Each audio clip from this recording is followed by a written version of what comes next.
tardes. Excelentísimos señores, miembros de la Real Academia Sevillana de Santa Isabel de Hungría, de Bellas Artes.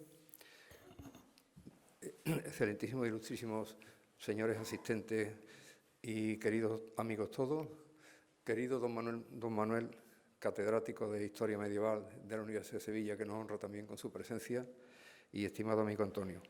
Me corresponde abrir este acto porque el señor presidente está enfermo y entonces pues me encarga que haga la presentación de mi querido amigo y compañero don Antonio José López Gutiérrez, que tomará posesión de la plaza de académico correspondiente de esta Real Academia. Seguidamente, pues el señor secretario va a proceder a la lectura del acta, donde se acuerda por esta academia el nombramiento de don Antonio.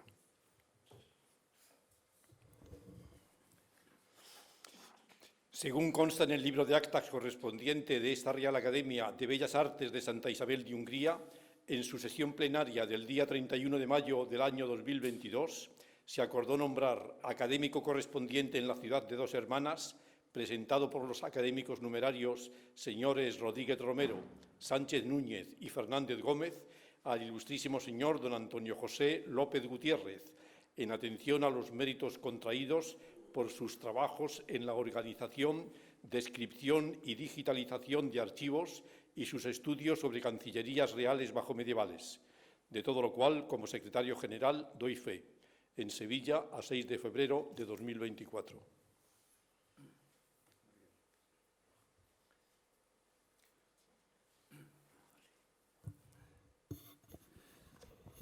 Bueno, vamos a proceder entonces a la presentación de nuestro académico. Y celebramos hoy el ingreso en la Real Academia de Bellas Artes de Santa Isabel de Hungría del profesor don Antonio José López Gutiérrez. Hace más de 50 años que somos amigos, cómplices en el mundo de la investigación, de las cosas de Dos Hermanas y de su historia. E incluso algunos años compartimos también vecindad en la avenida Reina Mercedes, prácticamente en la misma planta, y donde nos encontramos incluso pues, cuidando a nuestros respectivos niños. El que os habla es de Utrera, Antonio es de Dos Hermanas, y siendo de Utrera también tengo la nacionalidad nazarena otorgada generosamente por la excelentísima corporación de Dos Hermanas. Tanto Antonio como yo estamos en la misma senda que señalaba Miguel Delibes, que consideraba que ser de pueblo es un don de Dios, porque mientras el pueblo permanece, la ciudad se desintegra por aquello del progreso y de las perspectivas de futuro. Nos unió también, entre otras cosas, nuestra relación con don Antonio Domínguez Ortiz, el más preclaro de los historiadores españoles del siglo XX. Tuvimos el honor y la gran suerte de conocerle personalmente y de ser honrados con el prólogo de uno de nuestros libros y disfrutar de la generosidad de sus colaboraciones en la revista cultural que llevamos en Dos Hermanas. El último testimonio de su generosidad y de la humildad del maestro es que nos rogó que en el pequeño librito donde recogimos sus colaboraciones en la revista incluyéramos también su discurso al recibir el doctorado honoris causa de la Universidad de Sevilla, que estaba inédito. El libro, recién publicado, llegó a su casa, a la casa de don Manuel, de don Antonio, precisamente el mismo día que sus discípulos y amigos llorábamos su fallecimiento. Antonio López Gutiérrez vive en Dos Hermanas, donde formó familia con Magdalena y sus 3 hijos, Antonio, Irene y Alfonso. Es doctor en Historia por la Universidad de Oviedo, donde su tesis, La Cancillería de Alfonso X a través de las fuentes legales y la realidad documental, obtuvo la calificación unánime de sobresaliente cum laude. El doctor López Gutiérrez es desde hace años profesor titular de Ciencias y Técnicas Historiográficas de la Universidad Pablo de Olavide, impartiendo las materias de Historia de las Formas y de la Escritura y Archivística, y antes ha sido también profesor en el Colegio Universitario y Facultad de Filosofía y Letras de Cádiz y en la Facultad de Geografía e Historia de la Universidad de Sevilla.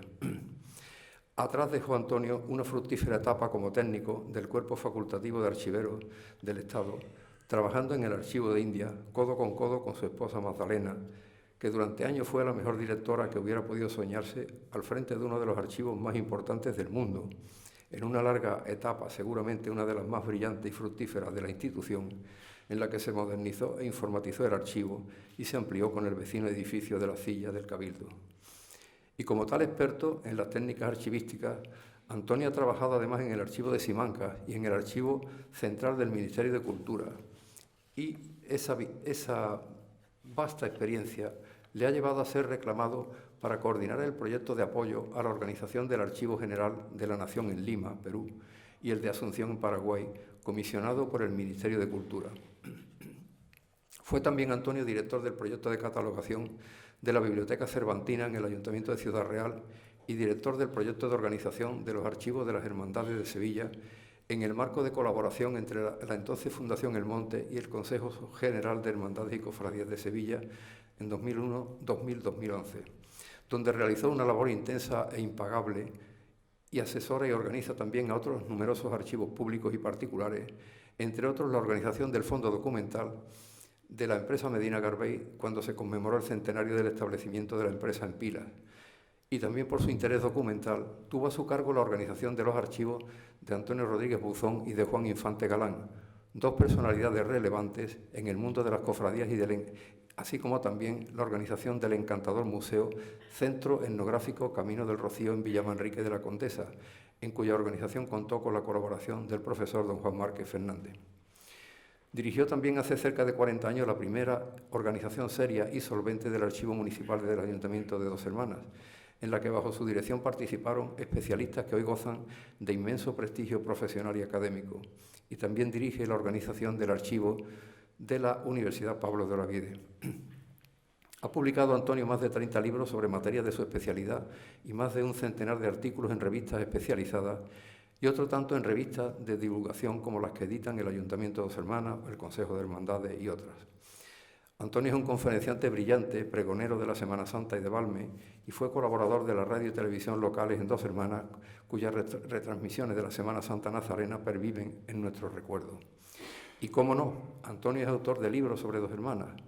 Compartimos la autoría de títulos como La nao de aviso Nuestra Señora de Valme y sus viajes a India, 1652-1653, y La Villa de Dos Hermanas en el siglo XVII, prologado por el maestro de historiadores don Antonio Domínguez Ortiz, como siempre editado primorosamente por nuestra ejemplar y más veterana empresa de artes gráficas, Gráficas Mirte, actualmente Gráficas Nazarena, que dirige nuestro buen amigo Miguel Rubio, que debería de estar aquí esta tarde, pero por enfermedad no ha podido, pero le deseamos un pronto y total restablecimiento. Con esa publicación cumplimos 50 años de trabajo compartido. El pasado día 31 de enero hemos presentado por ahora nuestro último trabajo, Historia de Dos Hermanas, un volumen de 700 páginas donde recogemos algo de lo más importante de la historia de nuestra ciudad, patrocinado por el excelentísimo Ayuntamiento. Destacamos también su fundamental libro titulado La Revista de Feria de Dos Hermanas, 1924-2011, un imprescindible vademecum para conocer la historia de esta revista que tanto ha aportado para el conocimiento de la historia, la cultura y la sociedad de Dos Hermanas. En este libro se puede localizar cualquier trabajo de los cerca de 3.000 publicados en la revista a lo largo de su nonagenaria existencia. 400 páginas llenas de datos, fechas, nombres y asuntos en las que está descrita por extenso la documentación más sustancial para contar la historia de Dos Hermanas. La revista y el patrocinio de libros sobre Dos Hermanas son algunos de los grandes aciertos del excelentísimo Ayuntamiento en materia de cultura, sobre todo en la época de Francisco Toscano y también del buen alcalde Francisco Rodríguez, actual alcalde de Dos Hermanas.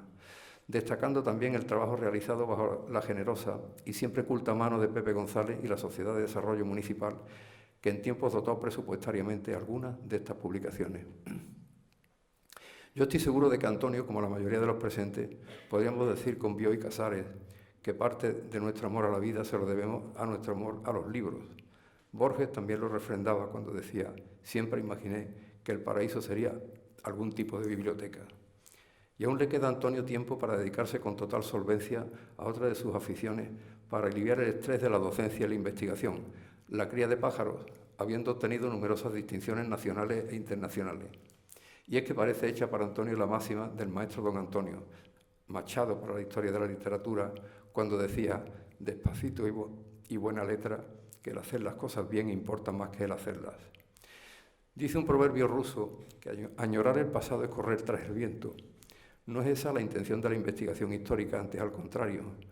Con ella lo que pretendemos es que el pasado sea presente siempre, en este caso de la mano de una persona que lo ha estudiado hasta la extenuación, alumbrando una enorme cantidad de datos que son esenciales para conocer la historia y para disfrute y enseñanza de las generaciones venideras.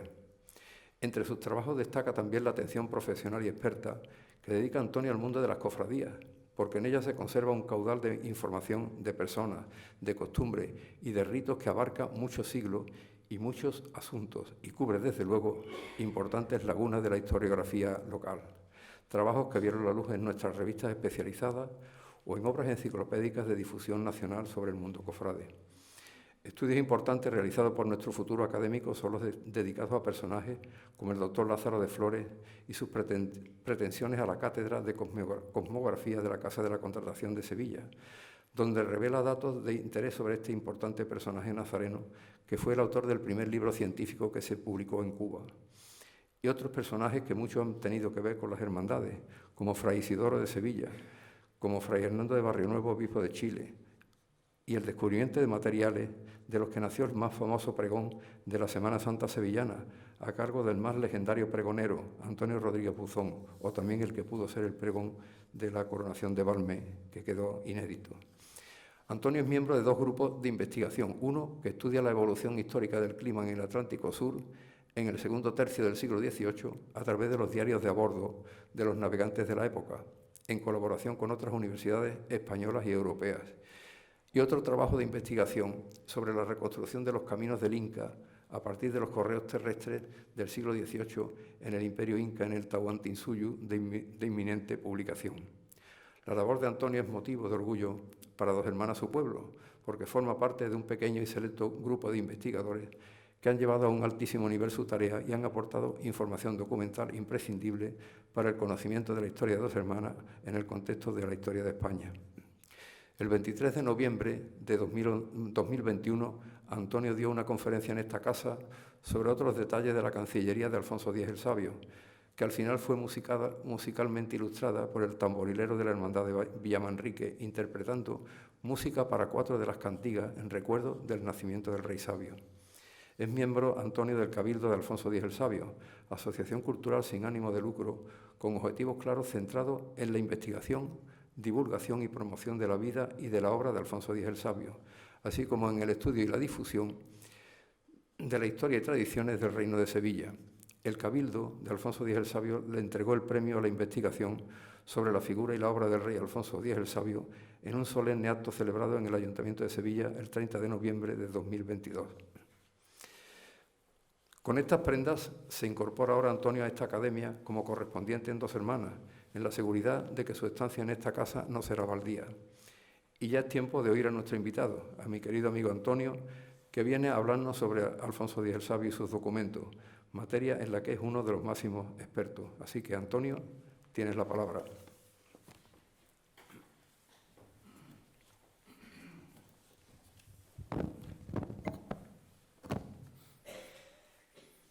Excelentísimo señor vicepresidente de la Real Academia de Bellas Artes de Santa Isabel de Hungría, excelentísimos señores académicos, autoridades, señoras y señores. Mis primeras palabras de agradecimiento van dirigidas a la Real Academia de Bellas Artes de Santa Isabel de Hungría por acogerme entre sus académicos correspondientes en la ciudad de Dos Hermanas. Es para mí un honor representar a esta institución en la ciudad que me vio nacer, en la que he pasado la mayor parte de mi vida y a la que le he dedicado un sinfín de trabajo de todo tipo. Este agradecimiento deseo hacerlo extensivo de manera especial a los excelentísimos señores académicos Rodríguez Romero, Fernández Gómez y Sánchez Núñez por haber avalado mi candidatura y haber hecho posible que forme parte de esta centenaria institución. Y especialmente a este último por la cariñosa presentación que he realizado, fruto de nuestra amistad, vecindad y comunidad de empresas compartidas que de una realidad feliz. Hoy recuerdo cómo durante mis 13 años de estancia en el Archivo General de India, como archivero facultativo del Estado, cada vez que deambulaba por la galería situada al sol naciente y contemplaba la expresiva lápida que esta Real Academia dedicó al insigne pintor Bartolomé Esteban Murillo, en recuerdo del inicio de sus actividades en enero de 1660 en la entonces Academia de Dibujo y Pintura, germen de esta institución en la otrora Casa Lonja de Mercaderes. La elección del tema para mi discurso está centrado de manera especial en la época de Alfonso X y en una materia específica, el documento, cuyo estudio le he dedicado numerosas investigaciones, entre ellas la elaboración de mi tesis doctoral acerca de la Cancillería del Rey Sabio a través de las fuentes legales alfonsíes y la realidad documental. A él se deben, sin lugar a dudas, los primeros intentos de globalización del documento en una época que coincide con el renacer del derecho romano, con sus intentos de organizar los vastos territorios incorporados a los reinos de Castilla y León por medio de su Cancillería y, sobre todo, su deseo de concentrar el poder en manos del detrimento de la nobleza, las ciudades y la Iglesia. Sus aspiraciones imperiales ocasionaron un tremendo descontento entre la población por la constante solicitud de impuestos y, pese a todo ello, reactivó su scriptorium, de donde salieron, traducidas al castellano, importantes obras de diferentes temáticas en materia cultural. Atardecía sobre el Alcázar de Sevilla la jornada del 30 de mayo de 1252, cuando Fernando III, el rey que había conseguido la restauración del culto cristiano en la ciudad de Sevilla, alzaba sus brazos al cielo implorando unas palabras que recogían buena parte de cuanto había sido su reinado. Señor, me diste reino que no tenía y honra y poder que no merecí. Dísteme vida esta no durable, cuanto fue tu voluntad, Señor. Gracias te doy y te devuelvo el reino que me diste con aquel provecho que yo pude alcanzar y ofrézcote mi alma. Tras pronunciar estas palabras, expiraba en compañía de don Remondo, entonces obispo de Segovia, los clérigos y nobles, y ante la mirada conmovida de su esposa, Juana de Ponthieu, sus hijos y los del primer matrimonio habidos con Beatriz de Suabia, entre ellos el infante Alfonso. Se escuchaban los ecos del Te Deum Laudamus que entonaban los clérigos como despedida al rey que conquistó Sevilla. El infante Alfonso ascendió al trono de la corona de Castilla y León 2 días más tarde de la muerte de su padre, el 1 de junio de 1252, una vez que tuvieron lugar las exequias del monarca. Alfonso X se encontró con un vastísimo reino formado en principio por el de Castilla, Toledo, León, Galicia y a los que hubo que sumar los de Sevilla, Córdoba, Murcia y Jaén, tal y como recoge la intitulación de sus documentos. El resto de reinos que conformaban la península ibérica eran Navarra, Aragón y Portugal. Resultaba claro y evidente la supremacía territorial de los territorios del nuevo monarca. El rey se enfrentaba en esos momentos a la reorganización del gobierno de los nuevos reinos, en los que incuestionablemente había que llevar a cabo una política de unificación, control y poner en marcha la aplicación de un derecho común a todos sus territorios. Igualmente, no podemos olvidar las relaciones internacionales que la avivaron de forma considerable cuando intentó llevar a cabo su acceso a la corona imperial. Y además, la cultura fue siempre una faceta que promovió, en la que destacaron sus traducciones al castellano de libros de ciencia, derecho, historia y poesía. En definitiva, todo un programa político y cultural que necesitaba de un instrumento de conexión que permitiera el control, organización, desarrollo y difusión. Aquí es donde entra de lleno el documento como elemento catalizador y globalizador de todas estas actividades. Las obras legislativas alfonsíes inciden en resaltar la importancia del documento escrito como prueba de todo cuanto en él se consigna y como salvaguarda del derecho de parte. Creo que no hay un texto más elocuente para tal efecto que el consignado en el proemio del título 18 de la tercera partida.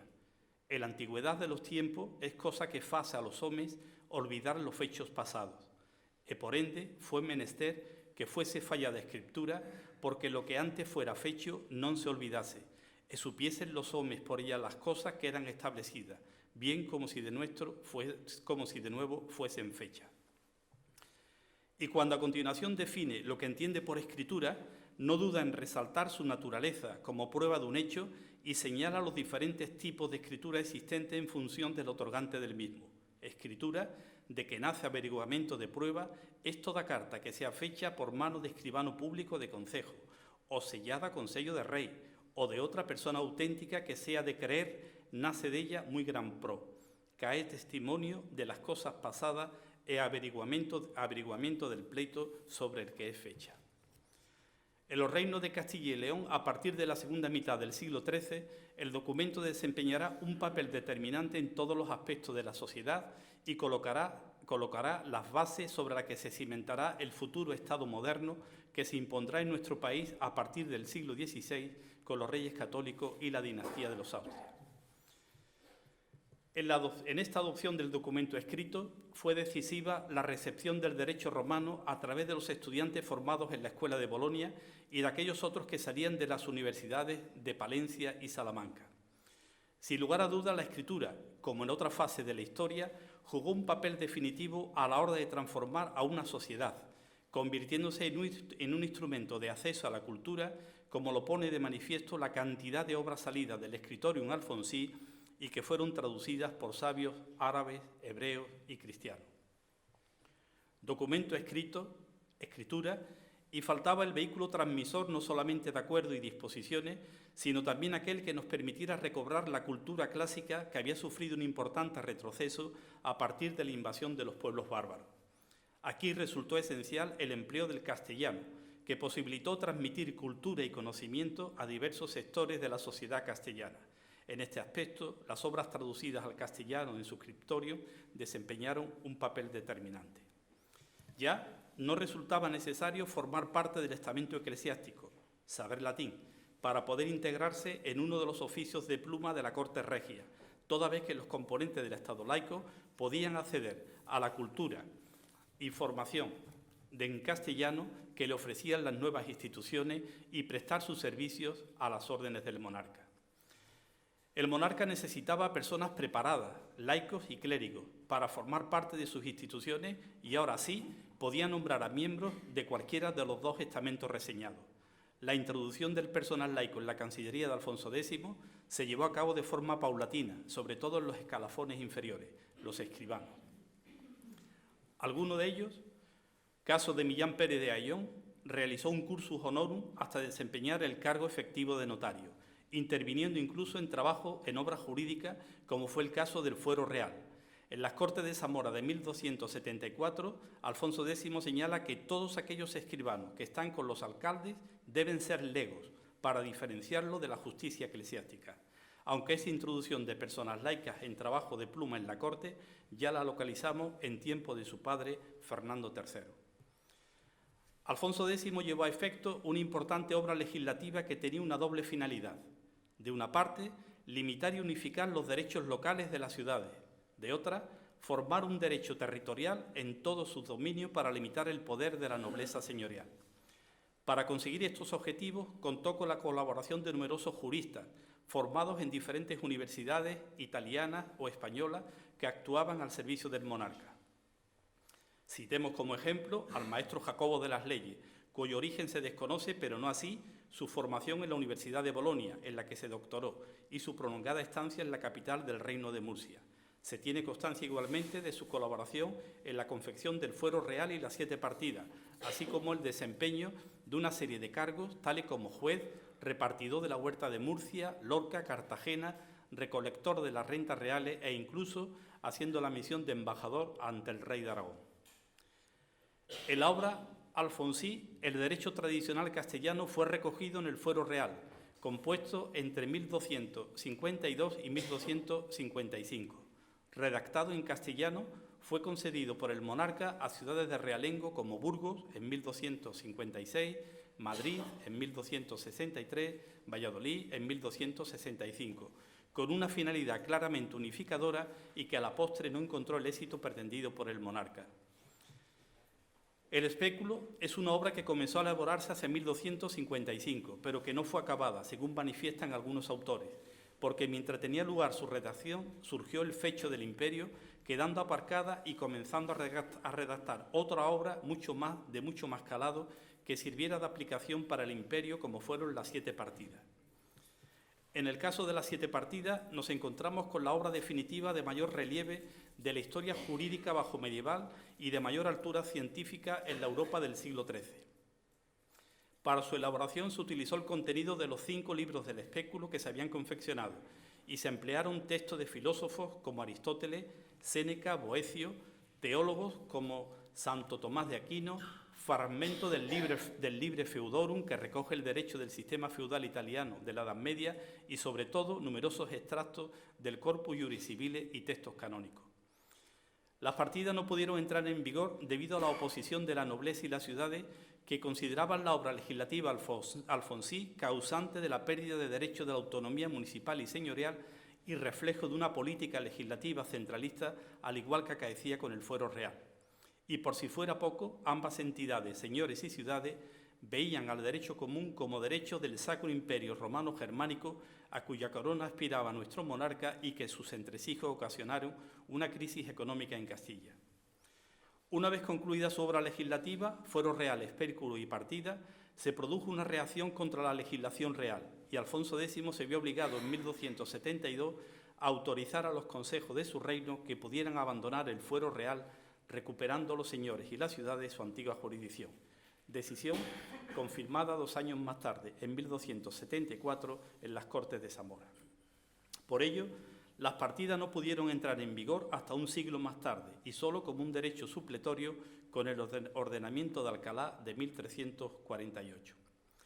Sin embargo, si su obra legislativa encontró la oposición de los grupos que veían que sus derechos podían ser cercenados, por lo que respecta a la organización interna, Alfonso X contó con mucha más libertad para poder llevar a cabo sus numerosas reformas, que a la postre se convertirán en el motor de todas aquellas empresas.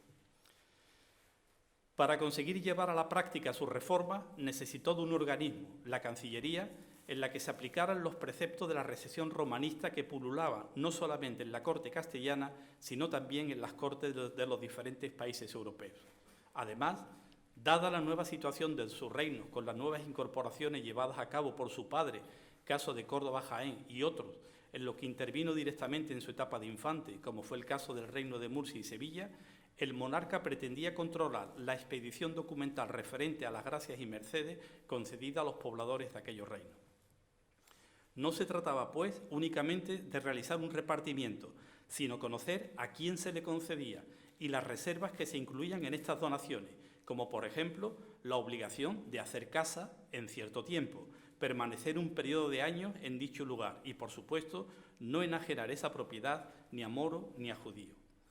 Había llegado la hora de cristianizar los nuevos reinos con castellanos y leoneses viejos, pero igualmente debía conceder una serie de prerrogativas a minorías étnicas, como es el caso de moros y judíos. Todo, por supuesto, bajo el control del monarca y con la expedición de unos documentos cuya redacción, a través de la escritura, se encontraban bajo el amparo de las nuevas corrientes romanistas. La Cancillería se convirtió en un pilar imprescindible de sus empresas y fue la encargada de confeccionar y validar sus documentos, donde quedaban recogidas sus directrices para llevar a cabo las diferentes empresas alfonsíes. Este organismo se convirtió en la máquina escrituraria de la corona. Debemos resaltar que la Cancillería formaba parte de la corte del monarca y participaba del carácter itinerante de la misma. Una corte que puede ser considerada como una ciudad ambulante que albergaba los diferentes estamentos sociales que acompañaban al rey, así como a los oficios más relevantes al servicio del monarca, y toda una pléyade de oficios para atender a las necesidades culinarias, militares, de ocio y entretenimiento de sus habitantes y estantes en la misma. Este hecho no lo debemos perder de vista porque nos podrá aclarar esa permeabilidad de personajes entre corte y Cancillería. Naturalmente, la Cancillería de Alfonso X no surge en hilo. Recogió una tradición de sus predecesores por dos razones. Una de tipo natural o lógico, en el sentido de que la Baja Edad Media no supuso una ruptura con la Alta Edad Media, y otra porque su nominación al trono de Castilla y León no supuso una discontinuidad en el discurrir de la historia castellana. Sentado este continuismo, una de las cuestiones a resaltar en orden a la mejor comprensión de la institución es el hecho de que la Baja Edad Media, y concretamente en el reinado de Alfonso X, la Cancillería se enmarca en el ámbito del oficio público, magistralmente estudiado para esta época y para Castilla por José García Marín. Para decirlo en nuestra terminología, el oficio es un servicio público, de tal manera que aquella persona que lo ostenta es servidor en primer lugar del rey y, por ende, de los pobladores o habitantes de las ciudades o villas. Por lo que se refiere a la Cancillería, Alfonso X la concibe como un mecanismo de centralización y de intervencionismo regio a ultranza en torno a algo que para la época se había convertido en imprescindible en la maquinaria administrativa, que poco a poco se va complicando, el documento. Para lograr su objetivo concibe la idea de una gran oficina, la Cancillería, que se nos aparece con dos misiones esenciales. Primera, la de ser emisora de todos y cada uno de los documentos que se escriben para la gobernación del reino. Y segunda, la de ser receptora de aquellos otros documentos que de cualquier procedencia se enviaban al rey o a los órganos de administración del reino. Por lo que hace referencia a la primera misión, se convierte en la única oficina que posee los sellos del rey y, consiguientemente, la única que está facultada para validar los documentos que a ella se llevan con cualquiera de los sellos que custodia y que, según norma de Cancillería, era preceptivo colocarle. Antes de ser sellado el documento, era examinado por el propio canciller y registrado en los libros registros por los escribanos afines. Se vuelve, pues, a la idea etimológica del término cancillería, cancelare. Aquellos documentos que fueron dados contra derecho, se procedía a su cancelación rasgándolos para dejarlos totalmente inutilizados, que es precisamente la idea que recogen las fuentes y que ya se usaba en el Reino de León durante el gobierno de Alfonso IX. En cuanto a la segunda misión, se convierte en la oficina receptora de los documentos llegados hasta ella. Las fuentes preceptúan que los escritos del rey los debe guardar su camarero, hecho este que no debemos perder de vista porque en ella, la Cámara del Rey, se va a gestar ni más ni menos que la futura Secretaría de Cámara, la Cancillería de la Poridad y el Archivo Regio. Al frente de la Cancillería se encontraba la figura del canciller, que es el segundo oficial de la Casa del Rey que tiene oficio de poridad, es decir, un oficio que obliga a guardar secreto. El cargo de canciller de Castilla y León se encontraba vinculado con las dignidades eclesiásticas del arzobispo de Toledo y Santiago de Compostela. Entre las primeras medidas tomadas por el monarca se encuentra la de remunerarles económicamente para a continuación proponer que su nombramiento a miembros de la familia real o personas vinculadas con ella, con objeto de controlar ambos cargos. Así tenemos el caso de don Sancho, que era el hermano del rey, don Sancho, que era hijo de Jaime I y por lo tanto cuñado suyo, Pelay Pérez, abad de Valladolid, ciudad de la que era señora la reina doña Violante. Por ello, la praxis cotidiana de la Cancillería corrió a cargo de los notarios. El deseo descentralizador trajo consigo la existencia de una serie de oficinas anexas en las que tenía lugar la redacción de los documentos que posteriormente eran llevados a la Cancillería propiamente dicha para su examen, registro y validación.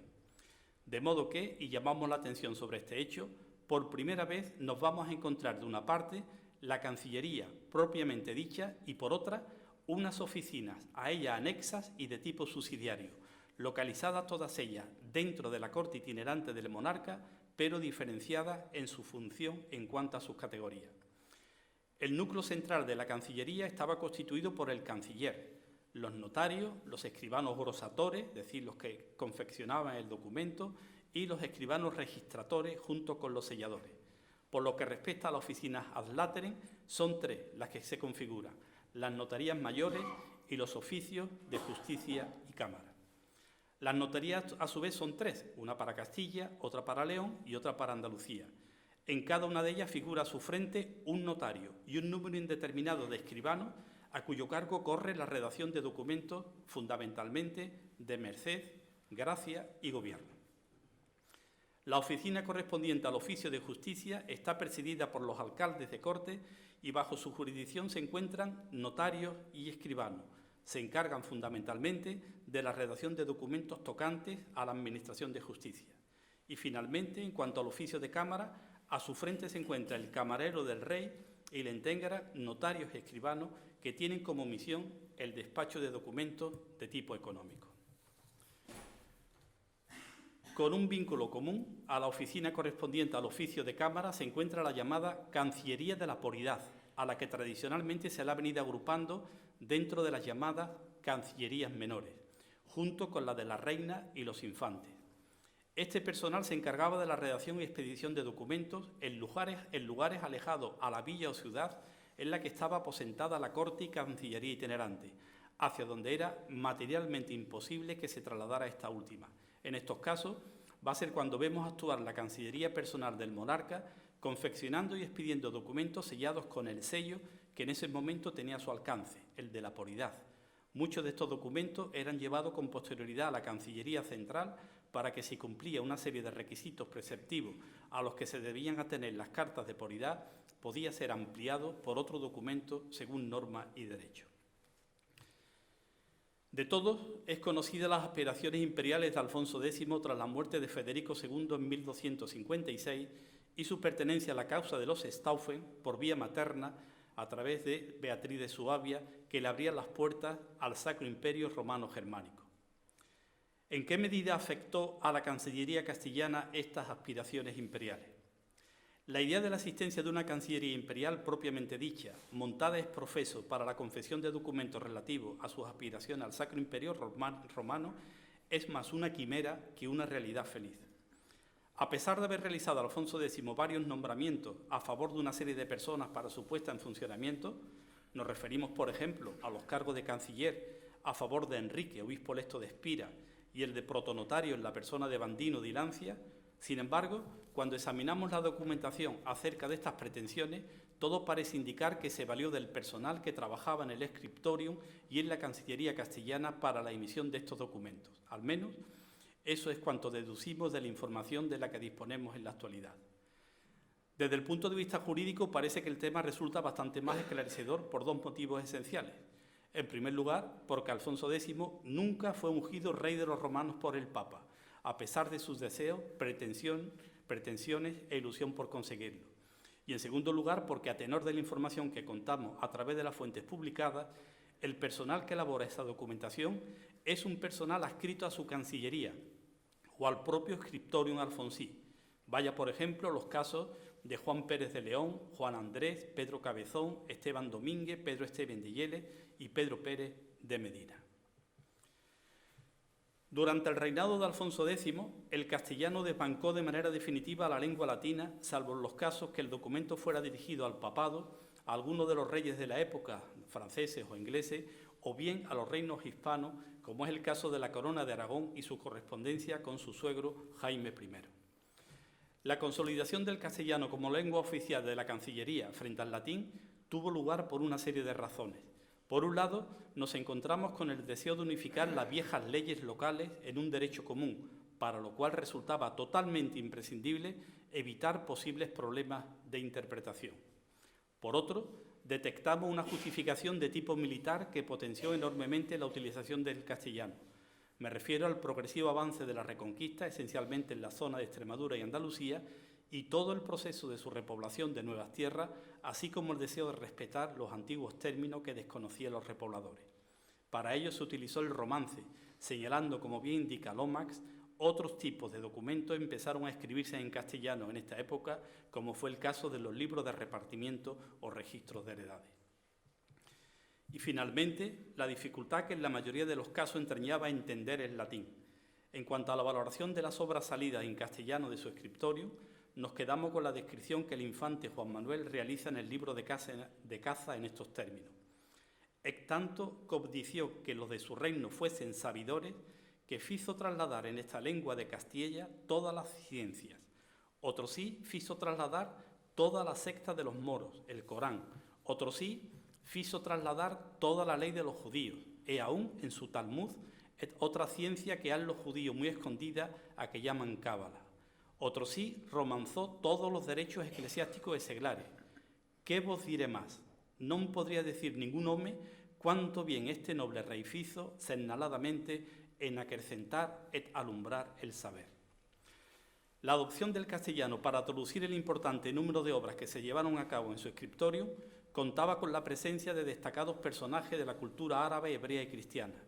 Esta adopción supuso una solución para no inferir en la lengua de cada uno de los componentes del grupo. Todas las obras salidas de su Scriptorium fueron redactadas en castellano, salvo las cantigas, que lo están en gallego, posiblemente en recuerdo de los primeros años de su vida, que los pasó junto a su nodriza, Urraca Pérez, y posteriormente con García Fernández de Villamayor y su esposa Mayoraria. En definitiva, Alfonso X extiende el conocimiento a las clases populares que desconocían el uso del latín e impulsaba el castellano como lazo de unión tanto de laicos como de los eclesiásticos. Esta centralización y control y especialización del personal adscrito a la Cancillería Regia forzosamente tendrá una influencia directa en los diferentes tipos documentales que van a salir de su interior. La Cancillería Alfonsí trabajó mucho en la normalización de estos tipos documentales salidos de ella. Basta asomarse al contenido de las leyes de la partida tercera, título 18, ley 5, para comprobar todo cuanto apuntamos. En la segunda mitad del siglo XIII, el material escriptorio utilizado en la Cancillería para la confección de los documentos será el pergamino y en menos proporción el papel. El pergamino con sello de plomo y rueda dio lugar al privilegio rodado, el pergamino con sello de plomo y sin rueda, la carta plomada, el pergamino con sello de cera a la carta abierta y en papel y sellado con sello de cera nos encontramos con el mandato. El primero, el privilegio rodado, lleva como elemento decorativo más sobresaliente en su parte inferior la rueda de la que toma parte de su nombre y desde el punto de vista jurídico, el privilegio, por ser concedido por el monarca, la reina, los infantes, al margen de la ley y se encuentra sellado con sello de plomo. Destaca por la gran vistosidad que presenta su ejecución, donde tenemos constancia que tanto la escritura como el dibujo del signo rodado corrían a cargo del escribano de turno. Otra cuestión bien distinta es si la decoración que presenta las iniciales ornamentadas, el nombre del rey y la rueda, fueron ejecutadas por él o bien pudieron ser completadas por otro personal de su escritorio. Hay que destacar la decoración que presenta este tipo documental durante su reinado y que constituyen verdaderas obras de arte lejana a la finalidad esencial de transmitir el contenido del documento. Posiblemente, la realización de estos trabajos de tipo decorativo nos acerca mucho más a su escritorio que a la Cancillería. En cualquier caso, esta es una cuestión que se encuentra abierta para poder comparar la ejecución y decoración de esta rueda con las ilustraciones y decoraciones que presentan obras salidas de su scriptorium, como las cantigas de Santa María o el libro de ajedrez Dados y Tablas.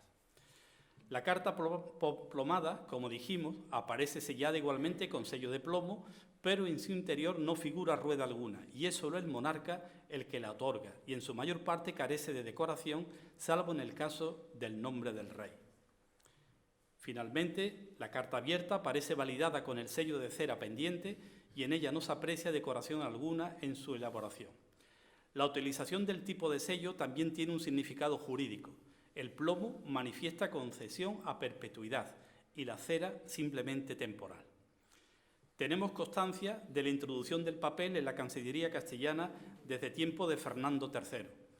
La llegada de un nuevo soporte a las diferentes oficinas de expedición documental debió originar no pocas controversias entre el personal de su Cancillería y posiblemente alguno pensó que la materia del soporte en nada iba a repercutir en los modos de validación. Sin ir más lejos, resulta tremendamente llamativo que el documento confeccionado en papel conserve la misma disposición material que la carta abierta, con su plica y un orificio del que pende la cintilla del sello de cera que la validaba. Pronto se comprobó que el papel no admitía los sistemas de validación tradicionales y por ello el personal de Cancillería tuvo que buscar nuevas formas de validación para adaptarse al nuevo soporte utilizando el sello de cera aplicado directamente sobre el papel. La validación de estos documentos se efectuaba al dorso de los mismos, bien al cierre, bien en posición central. Estos documentos, que en su mayor parte contienen un mandato, son herederos directos de la carta abierta intitulativa y antecesores de la Real Provisión. Pese a esta normalización en los tipos documentales, nos encontramos con un importante número de documentos cuya calificación diplomática no se ajusta en su totalidad a los parámetros establecidos con anterioridad. En este grupo se encuentra una buena parte de los documentos de confirmación. Una vez alcanzado el trono por parte de Alfonso X, se inicia un periodo de confirmación de documentos que se extiende desde julio de 1252 hasta octubre de 1255 y que se acentuó a partir de las Cortes de Toledo de 1254, una vez concluido el repartimiento del Reino de Sevilla. De todos los sectores de la sociedad se le solicitaba al monarca seguir disfrutando de las concesiones y prerrogativas concedidas a sus antecesores a través de un nuevo documento de confirmación. Resultaba evidente que existían ciertos privilegios y cartas cuya continuidad a través de la confirmación realizada por Alfonso X corresponde a aquellos documentos cuyo contenido no se ponía en tela de juicio por el personal de su Cancillería, toda vez que estaban otorgados en fechas cercanas a su confirmación. En estos casos se insertaba el documento en su totalidad para con posterioridad proceder a su confirmación. Tenemos constancia que a veces la confirmación se extendía a un número determinado de documentos, aportando simplemente un resumen de cada uno de ellos. Contamos con ejemplos de confirmación de 3, 4, 6, 14 y hasta 39 documentos en un mismo acto. Sin embargo, también se le mostraban al rey documentos otorgados por el conde Fernán González, por la reina doña Urraca y otros monarcas castellanos anteriores que eran presentados para su confirmación. Y este no contaba con elemento alguno para poder discernir si se trataba de un documento cuya validez se podía atestiguar desde el mismo momento de su otorgamiento. Para ello era necesario consultar los registros de Cancillería, pero toda vez que no se conservaban de esa época, solo restaba confiar en la buena voluntad del peticionario. Resultaba evidente que esta situación había que ponerle punto y final, todavía que se convertía en un elemento de suma dificultad para poder restar poder a la nobleza, a las ciudades y al estamento eclesiástico. La solución adoptada fue la siguiente. En la confirmación del documento se le incluyó una cláusula de reserva o de interpretación jurídica, emando que vala, así como valió en tiempo del rey don fulano. Intentaba de alguna manera frenar ese descontrol simplemente aduciendo que su confirmación tendría validez si en tiempo del rey Alfonso VIII o su padre Fernando III la tuvo. Era una forma de poner freno al tremendo descontrol que se originaba en las confirmaciones y además el rey consentía que este tipo de confirmaciones pudieran ser juzgadas o revisadas por los jueces del lugar. Este tipo de confirmaciones, sobre todo cuando se realizan a través de una carta abierta, presentan una serie de peculiaridades en sus elementos decorativos que en no pocas ocasiones nos invitó a pensar que se trataba de un documento falso por no ajustarse a la práctica cancilleresca alfonsí. De hecho, la redacción de estos documentos de confirmación, privilegio rodado, carta plomada y carta abierta, corren en buena parte de manos de los escribanos más cercanos al monarca que trabajaban sobre todo en la redacción de los documentos más solemnes emitidos por su Cancillería. Así figuran Alvar García de Fromista, Johan Pérez de Cuenca, Millán Pérez de Ayllón, Johan Pérez de Cisdá, Pedro García de Toledo, Esteban Pérez y otros grupos que lleva a cabo su redacción por la transmisión del ayucio a través de los notarios. Esteban Pérez la escribió por mandado del arcidiano maestre, notario del rey. Este hecho de encargar la confección de estos documentos a escribanos cercanos al monarca refleja la preocupación del mismo para que la confección material y el contenido jurídico se ajustara a derecho.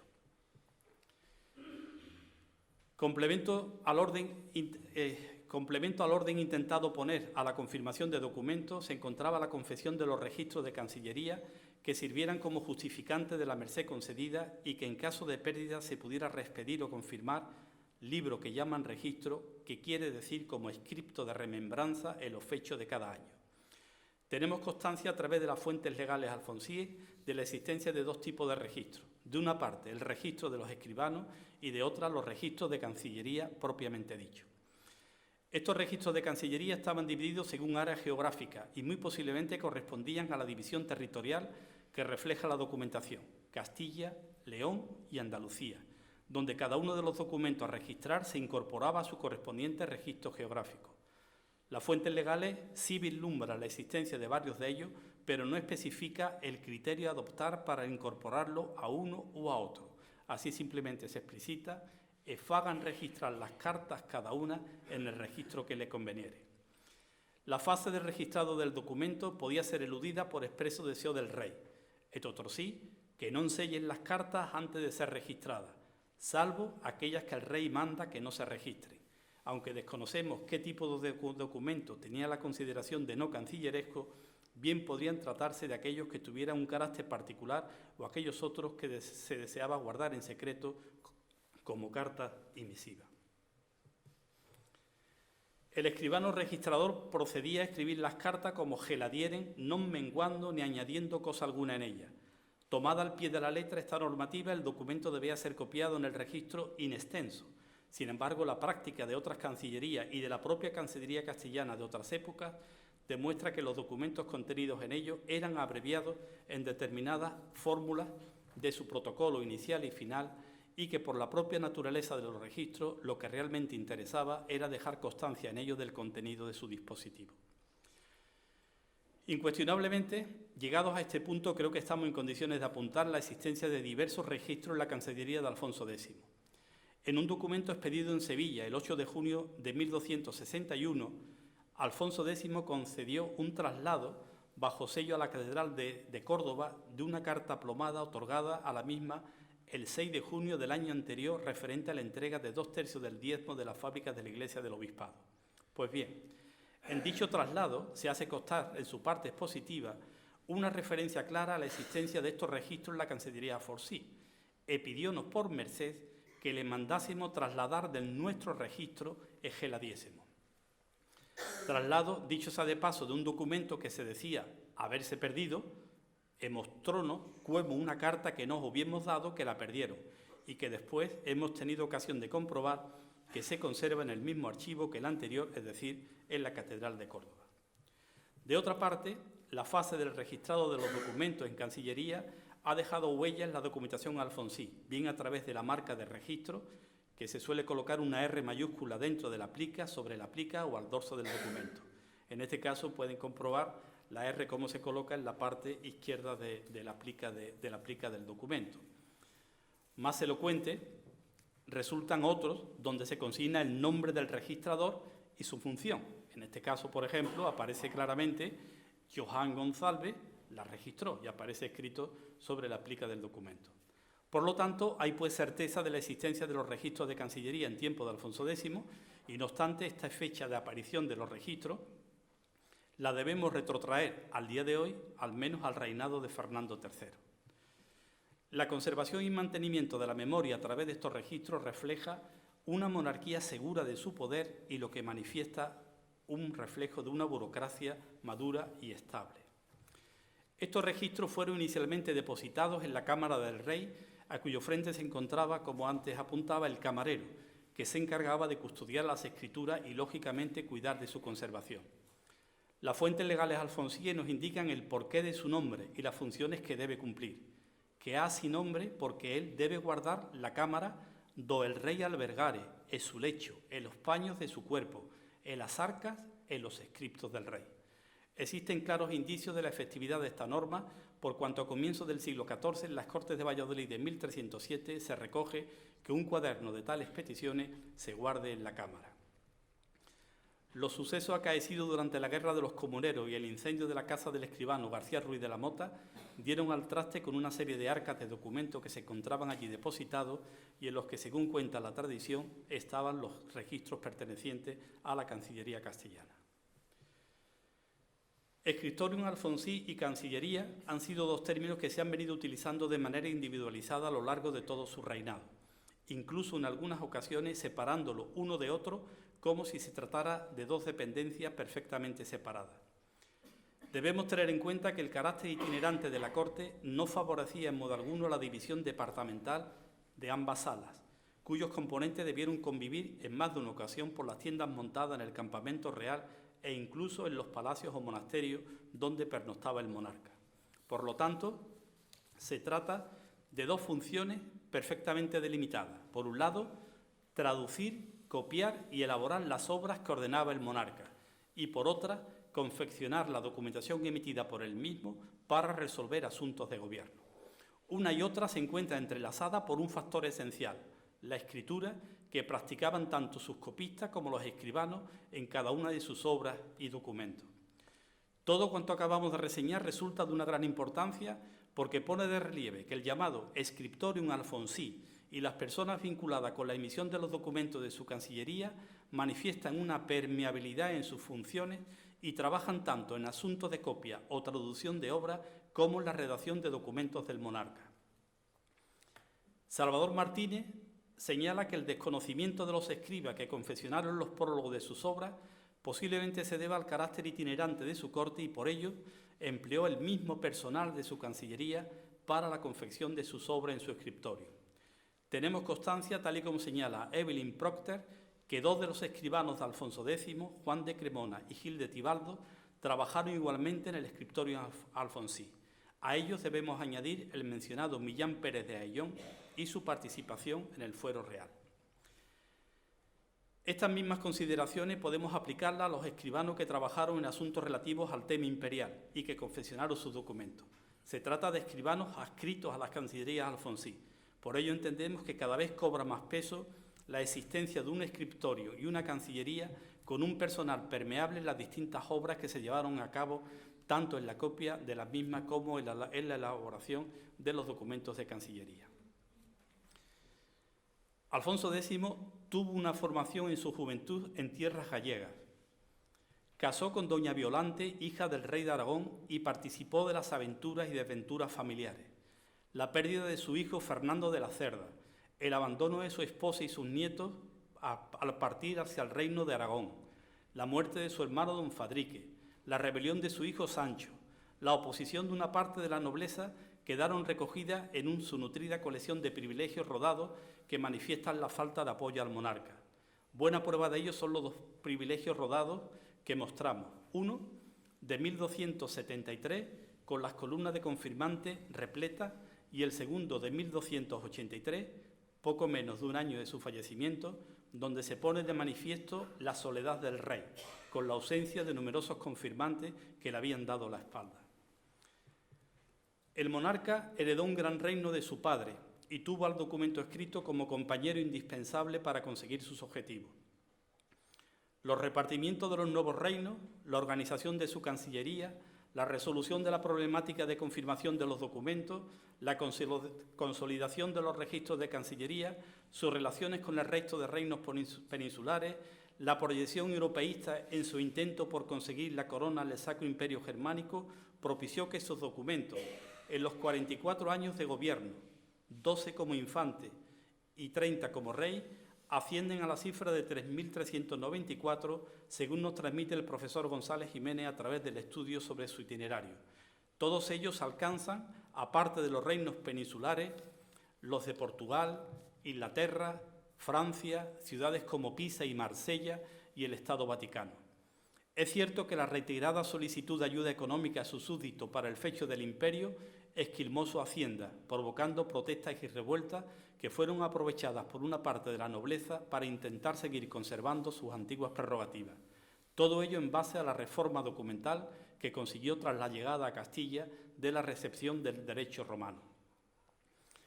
Forjado en batallas como la conquista del reino de Murcia y Sevilla, estaba convencido que la difusión del castellano ayudaría a la convivencia entre los moradores de su reino y además coadyuvó a la difusión del conocimiento de todo tipo de obras a través de las numerosísimas traducciones realizadas en el Scriptorium Alfonsí. Nuestro monarca partió de este mundo el 4 de abril de 1284, siendo consciente de haber fracasado en ciertas empresas políticas y familiares, pero incuestionablemente marcó las pautas para la construcción del futuro Estado moderno, recobrando para el documento su valor como prueba. Su idea imperial incuestionablemente fracasó, pero no así el calificativo que muchos historiadores le han aportado a su labor cultural, definiéndolo como emperador de la cultura. Alfonso X tuvo una especial predilección por la ciudad de Sevilla. Participó en su conquista. Defendió a ultranza la conservación de la torre de su mezquita mayor cuando tuvo conocimiento de que la iban a derribar. La corte estuvo establecida en largos periodos en la ciudad del Betis. Le concedió innumerables privilegios, 3 de ellos sellados con el sello de oro, y le dirigió a la ciudad piropos que expresan sentimientos globalizadores. La ciudad de Sevilla, que es una de las más nobles y de las mejores ciudades del mundo. Curiosamente, Alfonso conoció las ciudades más sobresalientes de la península ibérica, pero del resto de Europa solo alcanzó las ciudades francesas de Beaucaire en 1275 y Bayona en 1281 para tratar asuntos con el Papa y resolver asuntos del Reino de Navarra. Y aún así, Sevilla era de las mejores ciudades del mundo. Él la piropeó y los sevillanos siguieron su camino. He dicho.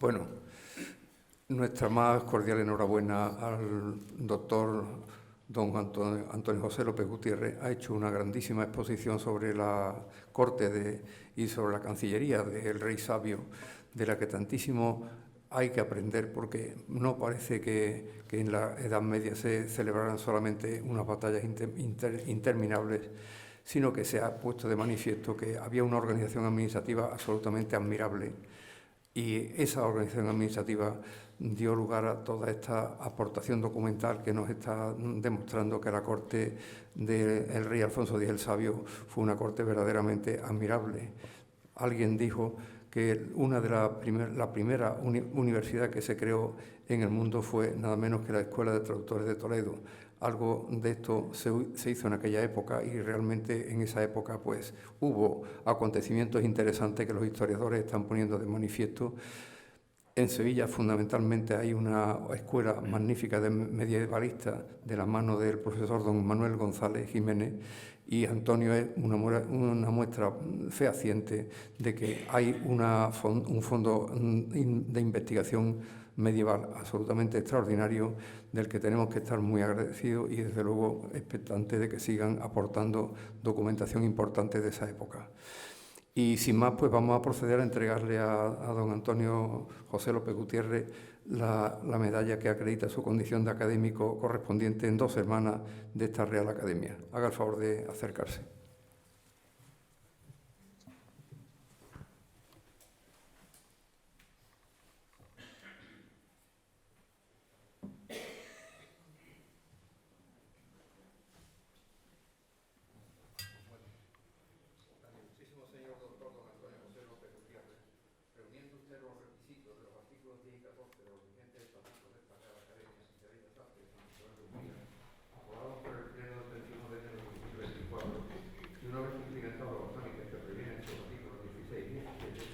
Queda usted recibido como académico correspondiente en 2 semanas de esta Real Academia, con la medalla y el diploma que se le entregará con los derechos y obligaciones propios